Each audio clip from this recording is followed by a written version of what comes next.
ஐயோ மச்சான், என்னை கண்டுபிடிச்சிட்டியா? கண்டுபிடிக்க நீ என்ன புதையலா? இல்லை மச்சான், 2 நாளா ஒரு 300 ஃபோன் பண்ணியிருப்ப. அதுக்கு தான் 300 ஃபோன் பண்ணி எடுக்கல. உனக்கு அவ்வளோதான் அறிவு. கொடுத்த காசுங்கடா.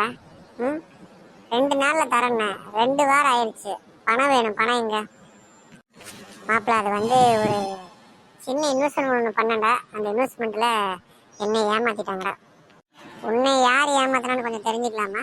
நீ ஊரே ஏமாத்துறவன். அது நான் என்னடா சொல்கிறது? என்ன சொன்னாலும் என்னை திட்ட போகிற. எனக்கு உன் மேலே கேட்டாண்டு உன்னை அடித்து கொல்லணும். இருந்தாலும் ரீசன் சொல்லு, முதல்ல கேட்போம். அது ஒன்றும் இல்லை மாப்பிள்ள, வீட்டில் கொஞ்சம் பண கஷ்டம் இல்லை. அதனால் பண கஷ்டம் தீந்துரும் அப்படின்னு சொல்லிட்டு இந்த ஆன்லைனில் பொருள் போடுறாங்கல்ல, அதில் ஒரு மோதிரம் ஒன்று ஆர்டர் போட்டேன். நீ ஆரம்பிச்சிட்டியாடா?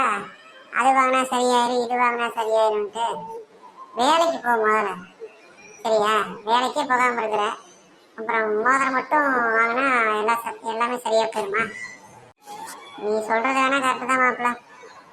நீ கொடுத்த காசுக்கு அந்த ஆன்லைனில் அந்த மோதிரம் தான் வாங்கி போட்டேன், வாஸ்து மோதிரங்க.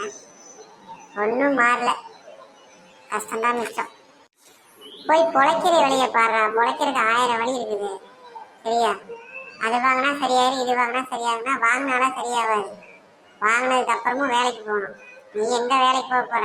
குடும்பத்தை கொண்டாட தெருவில் நிப்பாட்ட விட மாட்டேன். இல்லை மாப்பிள்ளை, இப்போ புரிஞ்சுக்கிட்டேன். வேலைக்கு போனாதான் சரிப்பட்டு வரும்.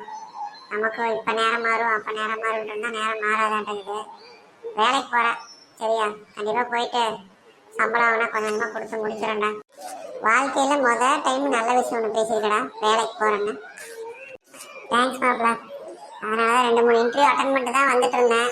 2 நாளாக ஊரில் இல்லை, அதான் ஃபோன் எடுக்க முடியல. சரி, இன்டர்வியூ டென்ஷனு, அதனால தான் 2 இன்டர்வியூ அட்டன் பண்ணியிருக்கேன்டா.